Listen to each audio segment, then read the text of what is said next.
have all of my textures imported into my scene and all the assets for my scene in one place, I can start sculpting and posing my scene into its final position. And I think you can see that pretty easily with the turtle I have here. If you look closely, yeah, you can start to see that, yeah, maybe that back leg can be moved down a little bit. We're getting some odd posing here, and I'm not entirely in love with how his neck is just kind of straight out. I want to have it be at a nice little arc to give it a little bit more life and energy. Now, I don't want to have to go in and rig this entire character to start posing the appendages to get the arms and legs and the neck where I want it to be. I want to be able to very quickly use maybe the sculpting tools to create a sculpt pose. And this is an important thing to remember, that we're creating a sculpting pose. This is not an animation pose. I would definitely not do this if I was trying to animate my turtle, but I do want to get it into a little bit more of a dynamic pose to make the final scene over in Sketchfab just a little bit better. Now, I'm losing a lot of performance right now with all the textures and the lighting effects, so I'm going to change my viewport shading style back into this one, which will give me a little bit more interactivity and get it up and running. I have a lot of 4K textures in the scene, so I lost all of my RAM and my performance. Something to remember as you start to work in your scenes, that the number of textures that you are going to be incorporating into the final image is going to have an impact on your performance of your computer. Okay, so let's start looking at how we can use the sculpting tools on my turtle to really create something that's more engaging. And there's a couple ways we can do this. Let's jump into sculpt mode here real fast. And first and foremost, we're going to look at the masking tools. The masking tools have a really great addition down here at the bottom with all of our transforms. Now, let me mask some stuff off first. I'm going to focus let's do this. I'm going to focus my energy and attention on this back leg. And to make my life a little bit easier, I'm going to start turning off a lot of the scene stuff. That way, I can make some pretty big selections pretty quickly. So the masking tools are a great way to go in and just to massage our mesh a little bit using some basic transformations. Now, of course, we can go in, we can paint a mask. That's something we've done a number of times. But in addition, we can also use these box masking tools. Now, this one right here is a little arrow that shows you that there's actually 3 tools in here that you can use. You can use a lasso mask like that, which is pretty cool. The line mask is pretty neat as well. Let me clear this. The line mask is going to allow you to drag out a line, and whatever's on the gradient side of the line, see how there's a gradient on one side of the line?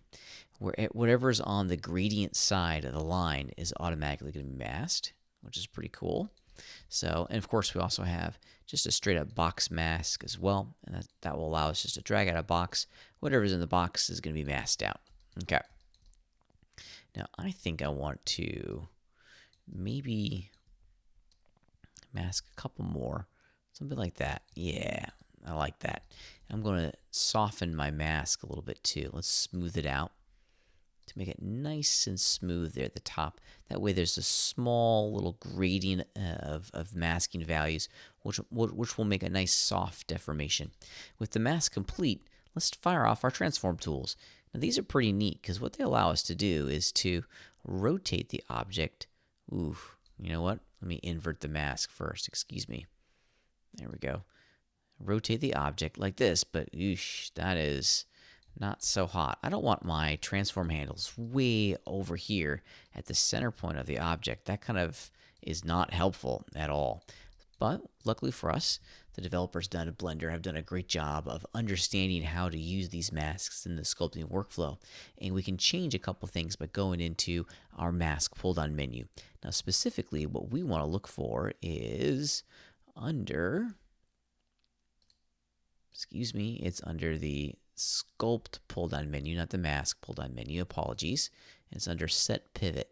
And we want to do pivot to mask border. And you can see that the transform handles have immediately changed its location. Now, the orientation is not right yet, but at least we're generally in the environment that we want to deform our mesh. Ooh, just broke all the bones. That's interesting. Now, the other thing that we can do to get the transform handles for the rotation tool a little bit more aligned correctly is by playing around with these in here. these are going to change the orientation of our tool handles. And at times, we'll get lucky.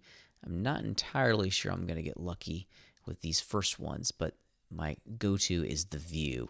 I like this view option because now I can kind of orient my view to the to kind of square up my computer screen to the object that I'm deforming, and then I can just visually kind of deform and bend it back to where I want it to go.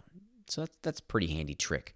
Having these screen space deformation or these screen space orientation of our tool handles can be helpful from time to time, and this is a good use case scenario of using these view orientation for our tool handles, because now I can just orient the view and deform it the way I want it to deform it.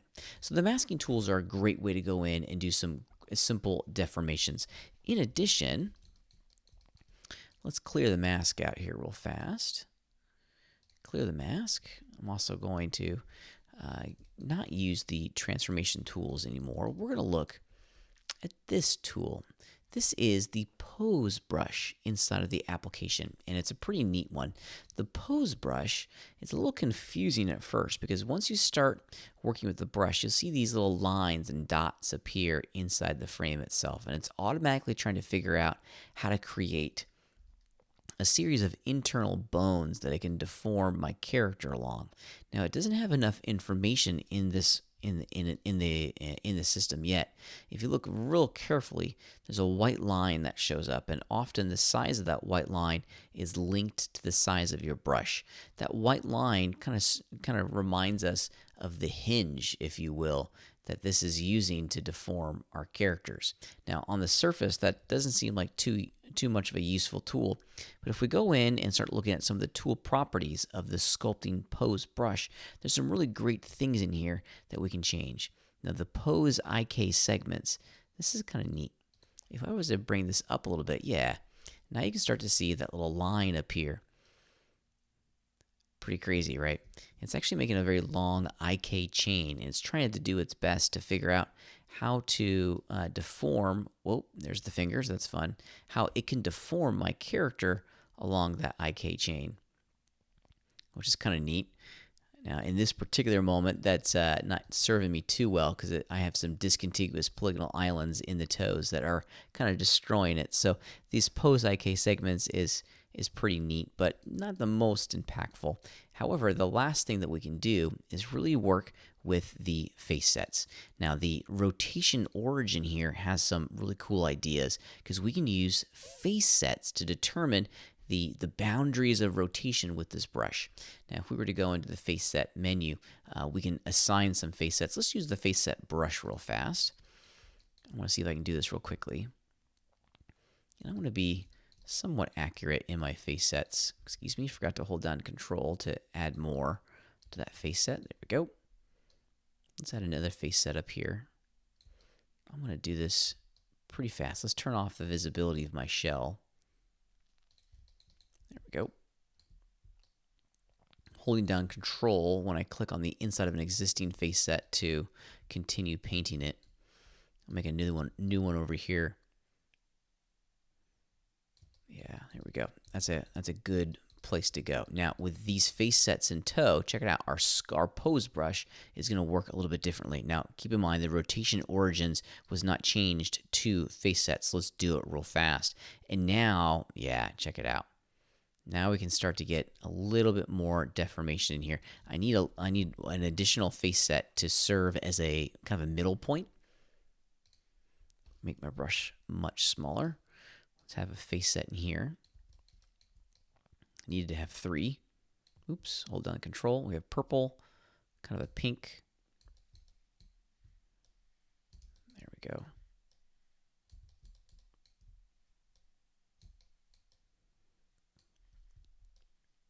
Simply just using the existing geometry to go in and define these face sets.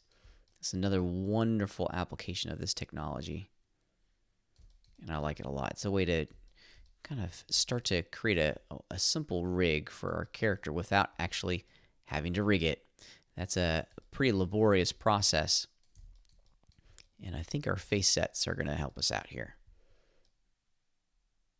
Oops, I wanted that one to go up that way. Okay, that's good enough. I'm trying to be a perfectionist and have it go all the way around. This is like watching paint dry. I know it's not exactly the most stimulating thing on the face of the planet, but there we go. Now we have 3 face sets. So think of this as a shoulder, an elbow, and a wrist. Now if we were to go into the pose brush, it's going to start to, let's make the brush a little bit bigger. It's going to start to see, yeah, and look at that. That's pretty cool. That's pretty cool.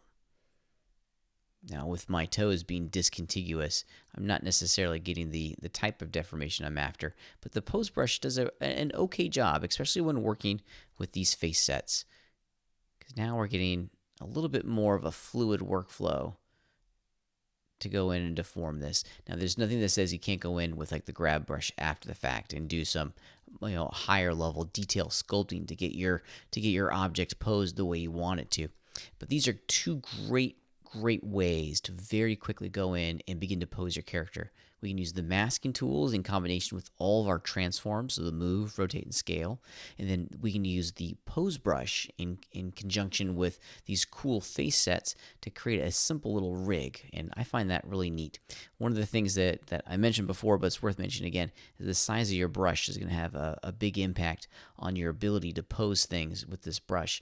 And also try to think of these face sets as locations of joints inside of your object, and that's going to help you get some more controllable results as well. So a couple great ways of going in and very quickly deforming and sculpting your character into a pose using the tools right here in Blender.